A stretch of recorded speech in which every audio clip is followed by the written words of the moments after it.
ಪವನಮುಕ್ತಾಸನ. ಪವನಮುಕ್ತಾಸನ ಅಥವಾ ಗಾಳಿ ಬಿಡುಗಡೆ ಮಾಡುವ ಭಂಗಿ ಎಂದರೆ ಹೊಟ್ಟೆಯಲ್ಲಿರುವ ಅನಗತ್ಯ ವಾಯುವನ್ನು ಹೊರಹಾಕಲು ಸಹಾಯ ಮಾಡುವ ಒಂದು ಯೋಗಾಸನವಾಗಿದೆ. ಇದು ಜೀರ್ಣಕ್ರಿಯೆಯನ್ನು ಸುಧಾರಿಸುತ್ತದೆ, ಹೊಟ್ಟೆಯ ಕೊಬ್ಬನ್ನು ಕಡಿಮೆ ಮಾಡುತ್ತದೆ, ಕರುಳಿನ ಚಟುವಟಿಕೆಯನ್ನು ಹೆಚ್ಚಿಸುತ್ತದೆ ಮತ್ತು ಬೆನ್ನುಮೂಳೆಯನ್ನು ಬಲಪಡಿಸುತ್ತದೆ. ಪವನಮುಕ್ತಾಸನವನ್ನು ಮಾಡುವ ವಿಧಾನ.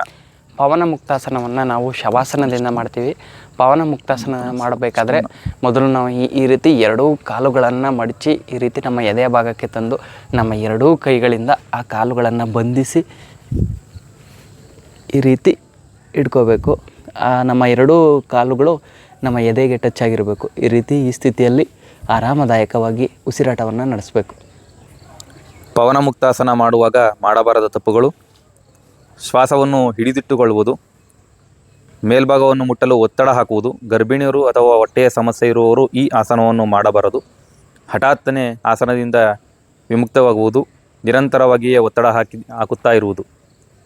ಪವನಮುಕ್ತಾಸನದಿಂದ ಆಗುವ ಪ್ರಯೋಜನಗಳು: ಜೀರ್ಣಕ್ರಿಯೆಯನ್ನು ಹೆಚ್ಚಿಸಿಕೊಳ್ಳಬಹುದು, ಹೊಟ್ಟೆಯ ಕೊಬ್ಬನ್ನು ಕರಗಿಸಲು ಸಹಾಯ ಮಾಡುತ್ತದೆ, ದೇಹದಲ್ಲಿ ರಕ್ತದ ಸಂಚಲನೆಯು ಸರಾಗವಾಗಿ ನಡೆಯಲು ಸಹಾಯ ಮಾಡುತ್ತದೆ.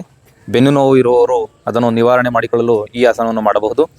ಋತುಚಕ್ರದ ಸಮಸ್ಯೆಗಳು ಮಹಿಳೆಯರಲ್ಲಿ ವಿಮೋಚನೆಗೊಳಿಸಬಹುದು. ಮುಂಜಾಗ್ರತೆಗಳು: ಹೆಚ್ಚಿನ ರಕ್ತದೊತ್ತಡ, ಹೃದಯದ ತೊಂದರೆ, ಗರ್ಭಕಂಠದ ನೋವು, ಸ್ಲಿಪ್ಡ್ ಡಿಸ್ಕ್, ಹರ್ನಿಯಾ ಅಥವಾ ಗರ್ಭಿಣಿಯರು ಈ ಆಸನ ಮಾಡುವುದನ್ನು ತಪ್ಪಿಸಬೇಕು.